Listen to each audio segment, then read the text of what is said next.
Hello and welcome. You're watching COVID 360. I'm Sneha Mordani. At a time when we almost thought that COVID was becoming endemic, the infection has raised its ugly head once again through a new variant, the fifth variant of concern, labeled as Omicron now. In this episode of COVID 360, we tell you all about B.1, .1, .529 Omicron as the world knows it now, and what India is doing to deal with this new crisis and how the world is handling the situation. First up, a report on how and all that we really know about Omicron and how it has got the world's attention. Take a look.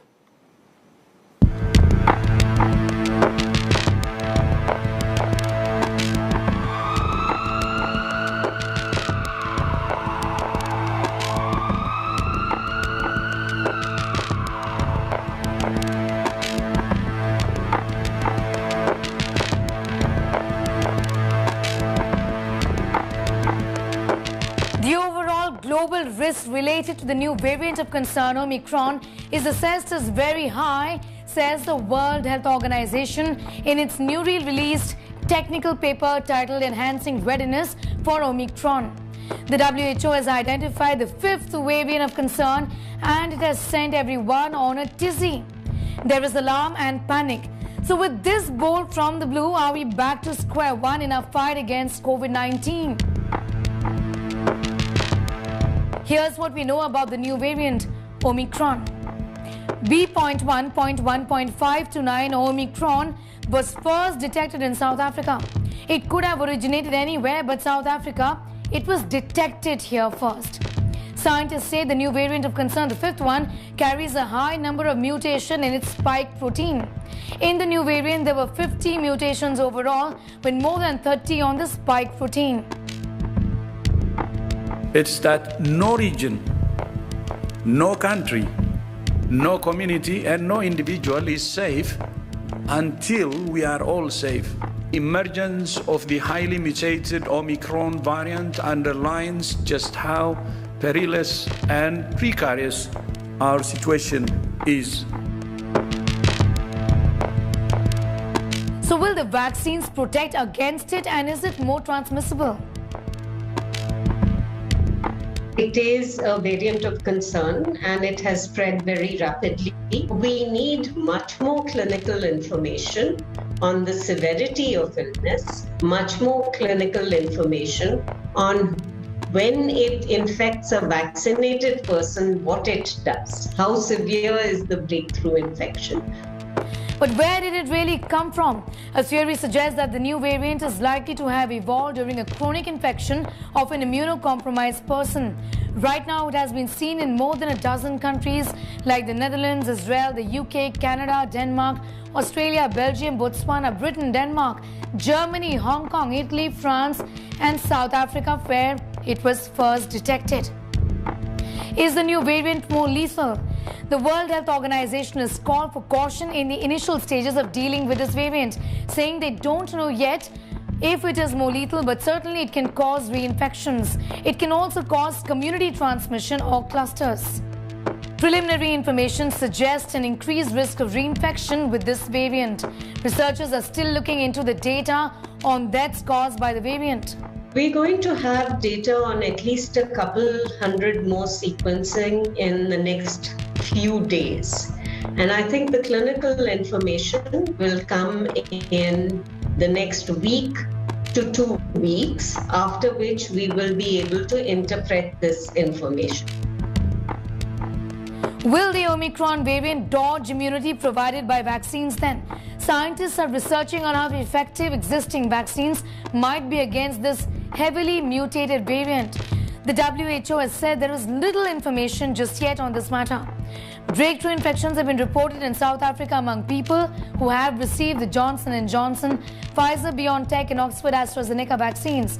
No deaths have been recorded as of yet. The two travelers in Hong Kong who tested positive were vaccinated with the Pfizer jab. What are the other variants of concern then? The WHO, remember, has designated 4 variants up until now, namely Alpha, Beta, Gamma and Delta. The WHO added variant Omicron as the 5th designated variant on the 26th of November. It has called the variation B.1.1.529 a variant of concern. How is India then reacting to it? India has yet to take this extreme step of a travel ban on South Africa or any other countries that have reported the Omicron variant, but has kept this option open. It has started to screen passengers coming from high-risk countries reporting this variant and has said that it is going to be collecting samples of COVID-19 positive patients from these countries and send them for genomic sequencing.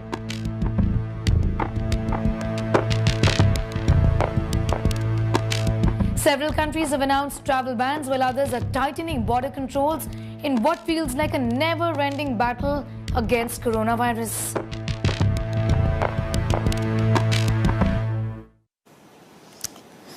So what about the symptoms of Omicron? Is it any different from the other variants that we've seen in the past? Let's talk about the symptoms and what are the most commonly asked questions here.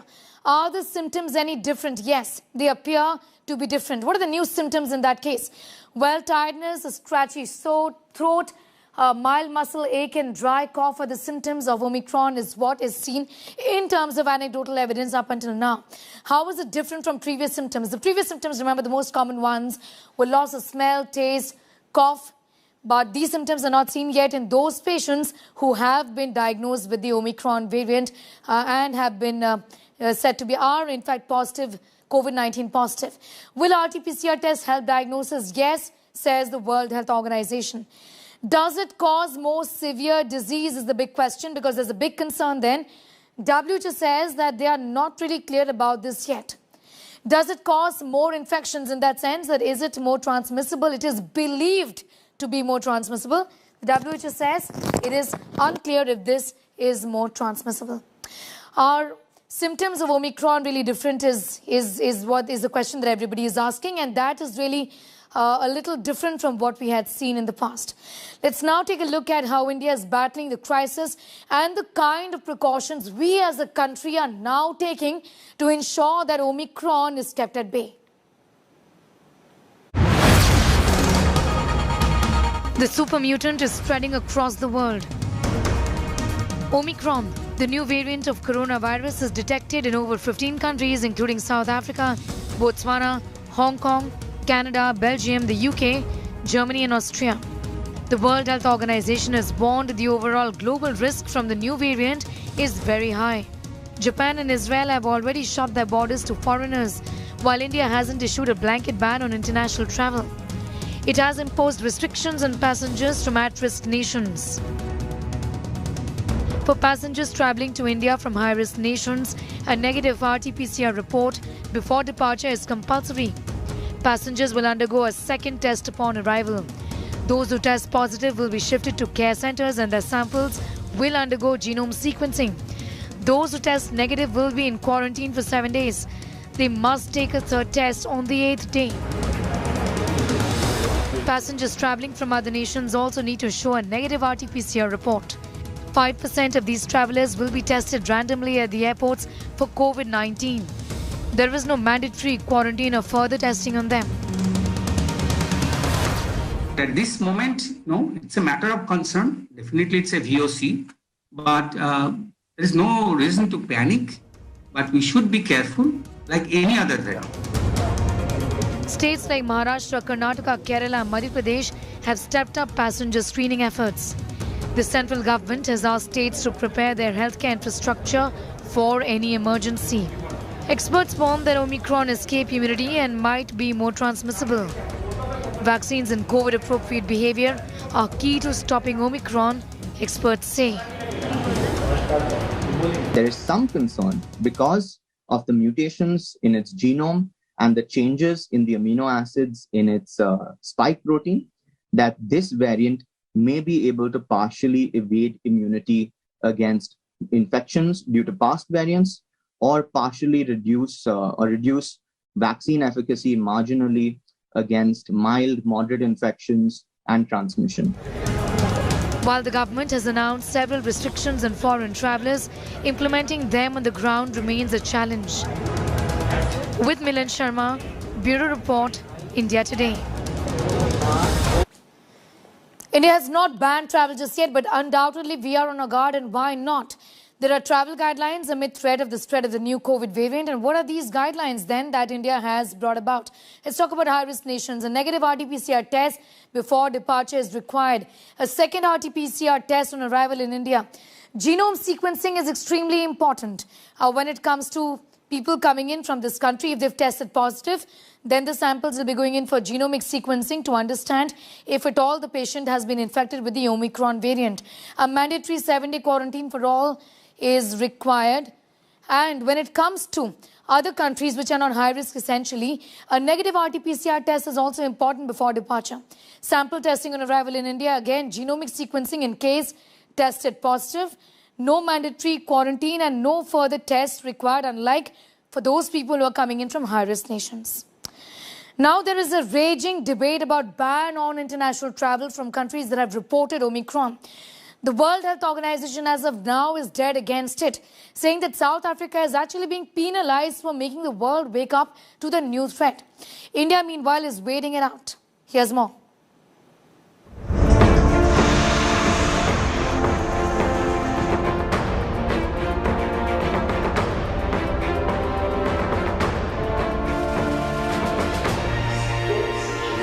Nations are rushing to close borders to African countries. Many European countries have suspended flights from South Africa and some of its neighbors. Japan has blocked arrivals from all countries. Is the sudden ban fair? Will it stop the transmission of Omicron? The WHO says countries are jumping the gun. There is very little evidence of Omicron's volatility to merit such drastic measures. WHO recommends that countries continue to apply a risk-based and a scientific approach when implementing travel measures, in accordance with the temporary recommendations of the 9th Emergency Committee. And it is important to note that every travel measure should be always weighed, and that countries can do a lot already in terms of surveillance and sequencing. WHO, in fact, feels that South Africa and other affected countries need to be applauded. South Africa and Botswana should be thanked for detecting, sequencing, and reporting this variant, not penalized. Indeed, Omicron demonstrates just why the world needs a new accord on pandemics. Our current system disincentivizes countries from alerting others to threats that will inevitably land on their shores. Many virus experts agree with the WHO that travel bans, they say, serve little purpose. I don't think that shutting down borders is necessarily the solution to limiting entry of a virus. It can do that, but it's not something that's sustainable. However, testing and tracking and making sure that we identify infected individuals and their contacts is something that we can pursue as a public health strategy. But a world hit again and again by various COVID mutations is not taking chances. When you diminish or stop or block travel from a particular country, there's a reason for that. It's to give you time to do things. The chorus for a ban on international travel now is only growing after Delhi, Maharashtra has also approached the centre asking them to ban flights from countries that have been affected by Omicron. But the government of India is right now adopting a wait-and-watch approach, given the fact that the World Health Organization is absolutely against it, and the scientific community also has apprehensions around travel ban. In New Delhi, Sneha Murdani for India Today. The world is banking on vaccines, and the question on everyone's mind right now is whether vaccines will work against this new variant, the 5th variant of concern called Omicron. Our next report explains. Can COVID vaccines fight the new mutant Omicron? Or will vaccines lose their protection? The scientist community is debating the possibilities. The variant Omicron has more than 30 to 50 mutations on its spike protein, and scientists are concerned. In a single variant, we could notice that there are so many mutations has accumulated. So, and that's how that it has created as first interest and now a concern. Because only the spike protein, which has the receptor binding domain RBD, that spike protein itself has almost 32 mutations. It's a cumulative mutations, but in one variant, appearance of so many mutations in one shot definitely triggers a panic button. Some go as far as to say that this could lead to decreased vaccine efficacy and immune escape. Since this virus has mainly mutations that are in the spike protein, it will be very interesting to see how this variant performs in people who have received either the Covishield or the Covaxin, because if it is able to evade the spike responses, right, the antibodies against the spike protein, vaccine like the inactivated vaccine may have induced antibodies that could still restrict the replication of the virus. Not all hope is lost. Experts say it's unlikely that COVID vaccines will become completely redundant. This is something needs to be experimentally validated before making any comment. But as such, as I was saying you, that usually that in any vaccines we use multiple epitopes, and rarely all the epitopes can be evaded by the mutant virus. So it is not expected, but definitely needs to be checked. It hasn't come to India yet. But at this moment, it's a matter of concern. Definitely it's a VOC, but there is no reason to panic. Some evidence suggests that Omicron may develop immune escape capabilities from COVID vaccines. Hence, vaccines may require an upgrade. Therefore, vaccine manufacturers across the world have begun testing this mutant variant in the race to stay a step ahead of the pandemic. Milind Sharma for India Today. What about the pace of vaccinations? India is definitely a little concerned about the slow pace of vaccination, especially when it comes to the second dose, not so much for the first one. The country, remember, is racing against time to ensure better second dose coverage, and all of the might has been thrown behind the government's Har Ghar Dastak campaign. Here's a ground report.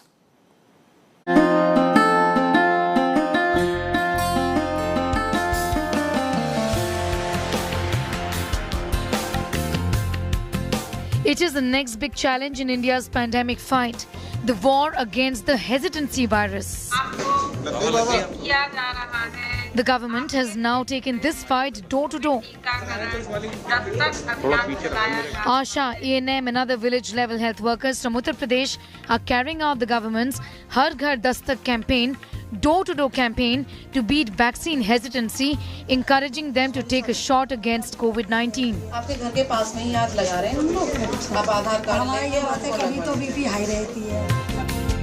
The idea? Improve the second dose coverage, in which India is still far behind.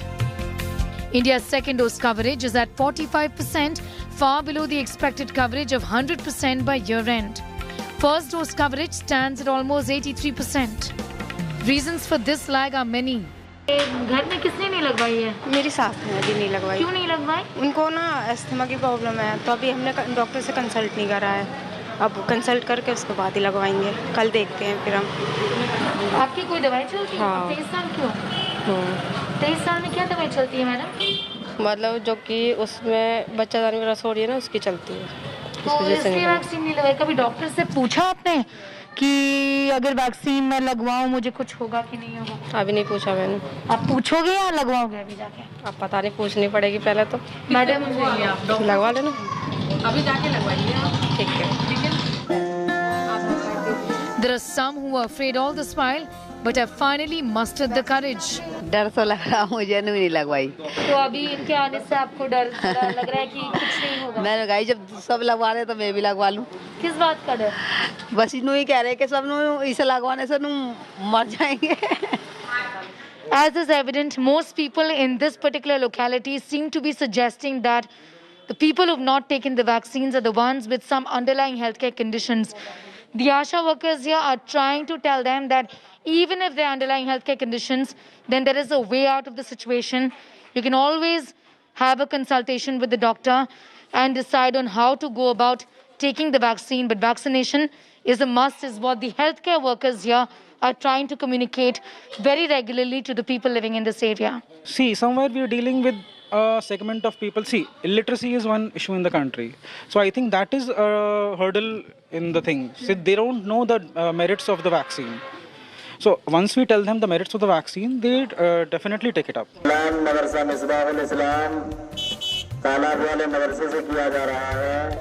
Government authorities have also had to use help from religious institutions and leaders to help people overcome the fear of the vaccine. गाहे बगाए जब भी जैसा मौका होता है, मदरसे में, मस्जिद पे और स्कूलों में बाकायदा कैंप लगवा करके हमने टीकाकरण करवाया है, गली मोहल्ले में घूम करके भी करवाया है और आज भी करवा रहे हैं। पहले डर था लोगों में, आपको लगता है? डर, घबराहट, जानते नहीं थे? थोड़ा लोगों ने भय डाल रखा था, मगर ऐसा कुछ नहीं है।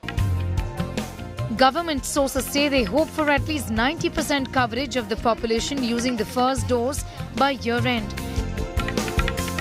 Second dose coverage may just go beyond 50% by January, and that is rather worrisome. Given that data suggests that vaccines reduce severe illness, the campaign Har Ghar Dastak is what India needs right now. In these villages, in rural areas, in different parts of the country, in tribal areas, teams have gone all across to try and convince people to get a shot against COVID-19. The idea here is to beat vaccine hesitancy, because without beating vaccine hesitancy, one can't beat COVID-19, the infection. The idea is to ensure better first dose coverage and also good second dose coverage, something where we are still lagging behind. With video journalist Pradeep Gupta in Ghaziabad, Sneha Mordani for India Today. Let's get you the latest data when it comes to the doses that we have given out as a country. 123 crore doses have been given out. First dose administered stands at 78.7 crore. Second dose administered stands at 44.4 crores. In terms of percentage, a little over 45% of the Indian population has got the second dose of the vaccine, and a little over 83% of the Indian population, the eligible population, has got first dose of the vaccine. Now let's talk about what the thought really is behind boosters. That's the question many are asking. Waning immunity is a fact. Concerns of a new variant, that too is a reality. Huge immunocompromised population in India. We can't turn away from that as well. Now all of this has led to a huge demand for the government to now start booster doses. Why is India then not giving this out just yet? And what is the plan ahead? Let's take a look. Whether we call it a booster or a third dose or a fourth dose, it's very clear that we need to monitor the immune systems of immunocompromised individuals very, very carefully and make sure that they have some level of response to vaccine. We do need specific vaccination strategies, specific management strategies for them, and so far we have not had that. There is a need and the time is now. That is the word from India's top vaccinologists, doctors, health experts on the third dose or the additional dose for those with poor immunity. At a time when the world has been confronted with the fifth variant of concern, Omicron, there is a growing demand for boosters in India, hoping it would offer further protection to those with compromised immunity. The government has so far said they are studying the need for the additional dose. We'll continue to explore the timing and the need for the boosters going along. There are studies that are in the offing. There are studies that are ongoing, in fact, and there is data that's very systematically being tracked. But the world is in a fix, say experts, and we can't wait, as vaccine hesitancy and complacency are also settling in. There has been a vaccine hesitancy growing over past 1 month, and rather than having at least 1 crore vaccination per day, we are having 50-60 lakh per day. So we need to escalate vaccination. Number 2, we do not know whether this vaccine will protect this variant or not, and therefore we need to have newer research and see that this variant is also covered in the vaccination program. Urgent need of a third dose, which is now being called as a booster dose, but should be a part of the primary immunization. I think the boosters are extremely important in India. We should have a plan, but the fact is we need to be extremely wary and careful with regards to new mutants.